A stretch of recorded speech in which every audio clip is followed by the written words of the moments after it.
ಜೀವನ ಬೇಡ, ಎಲ್ಲ ಉಲ್ಟಾ ಹೊಡಿತಿದೆ, ನಾನು ಅನ್ಕೊಂಡಿದ್ ಏನೂ ಆಗಲ್ಲ ಅಂತ ಅನ್ಕೊಂತಾರೋ ಅವ್ರೆಲ್ರಿಗೂ ಈ ಒಂದು ಕಥೆಯನ್ನ ಹೋಗಿ ಹೇಳಿನಿ. ಅಬ್ದುಲ್ ಕಲಾಂ ಅವರು ಇಂಡಿಯನ್ ಏರ್ ಫೋರ್ಸ್ ಗೆ ಪೈಲಟ್ ಆಗ್ಬೇಕು ಅನ್ನುವಂತ ಒಂದು ಮಹದಾಕಾಂಕ್ಷೆಯಿಂದ ಒಂದು ಇಂಟರ್ವ್ಯೂಗೆ ಅಂತ ಹೋಗಿರ್ತಾರೆ. ಆ ಇಂಟರ್ವ್ಯೂ ನಲ್ಲಿ ಅಬ್ದುಲ್ ಕಲಾಂ ಅವ್ರನ್ನ ರಿಜೆಕ್ಟ್ ಮಾಡ್ಬಿಡ್ತಾರೆ. ಅವ್ರಿಗೆ ಬಹಳ ಬೇಜಾರಾಗುತ್ತೆ. ನನ್ನ ತಂಗಿಯ ಒಂದು ಒಡವೆಯನ್ನು ಕೂಡ ನಾನು ಅಡ ಇಟ್ಟು ಬಂದೆ, ಇಲ್ಲಿಂದ ವಾಪಸ್ ಕೇರಳಕ್ಕೆ ಹೋಗೋದಕ್ಕೂ ಕೂಡ ನನ್ನ ಹತ್ರ ದುಡ್ಡಿಲ್ಲ, ಇದೆಂತ ಜೀವನ ಇದು, ನನಗೆ ಈ ಜೀವನವೇ ಬೇಡ ಅಂತ ಹೇಳಿ ಅಲ್ಲೇ ಇದ್ದಂತಹ ಗಂಗಾ ನದಿಯ ಕಡೆ ನಡ್ಕೊಂಡು ಹೋಗ್ತಿರ್ತಾರೆ.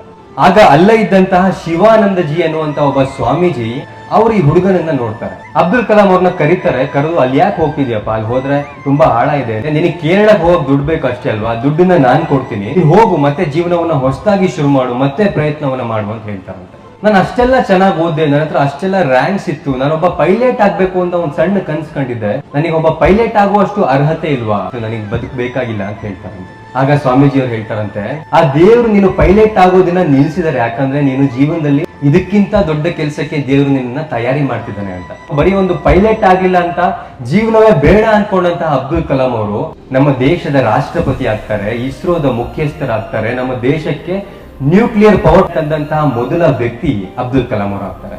ಜೀವನದಲ್ಲಿ ಏನೂ ಆಗ್ತಿಲ್ಲ, ಎಲ್ಲ ಉಲ್ಟಾ ಹೊಡ್ತಿದೆ ಅಂತ ನಿಮ್ಗೆ ಮಾತ್ರ ಅನ್ಸೋದಿಲ್ಲ, ಅಬ್ದುಲ್ ಕಲಾಂ ಅವ್ರಿಗೂ ಕೂಡ ಅನ್ಸಿತ್ತು. ದೇವರು ನಮ್ಗೆ ಯಾವ್ದನ್ನಾದ್ರೂ ಕೊಡ್ತಿಲ್ಲ ಅಂದ್ರೆ ಅದಕ್ಕೂ ಬಹಳ ದೊಡ್ಡದನ್ನ ದೇವರು ನಮ್ಗೆ ಕೊಡ್ಬೇಕು ಅಂತ ನಿರ್ಧಾರ ಮಾಡ್ಕೊಂಡಿದ್ದಾನೆ ಅಂತ ಅನ್ಕೋಬೇಕು.